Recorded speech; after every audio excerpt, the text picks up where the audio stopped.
தேவார பாடல் பெற்ற காவிரி வடகரை தலங்களில் அமைந்துள்ள இரண்டாவது சிவத்தலமான திருவேட்களம் பாசுபதேஸ்வரர் கோவிலை தான் நாம் தற்போது பார்த்து கொண்டிருக்கின்றோம். இத்தலத்தின் இறைவன் பாசுபதேஸ்வரர், பாசுபதநாதர் என்றும் அழைக்கப்படுகிறார். இறைவி சர்க்குணாம்பாள் நல்ல நாயகி என்றும் அழைக்கப்படுகின்றார். தலமரம் மூங்கில் மரமாகும். சிதம்பரம் நகரிலிருந்து அண்ணாமலை பல்கலைக்கழக பகுதிக்கு அருகில் இத்திருக்கோவில் அமைந்துள்ளது. கடலூர் மாவட்டத்தின் முக்கியமான ஆன்மீக மற்றும் வரலாற்று சின்னங்களில் ஒன்றாக இது விளங்குகிறது. மகாபாரத காலத்தில் அர்ஜுனன் தன் வெற்றியை குறிக்க பாசுபத அஸ்திரத்தை பெற வேண்டி இங்கு மூங்கில் காட்டின் நடுவே கடுந்தவம் புரிந்தார்.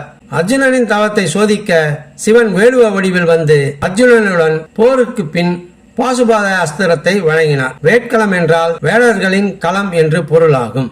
7 மணி முதல் 11 மணி வரையிலும், மாலை 5:30 மணி முதல் 8 மணி வரையிலும் திறந்திருக்கும்.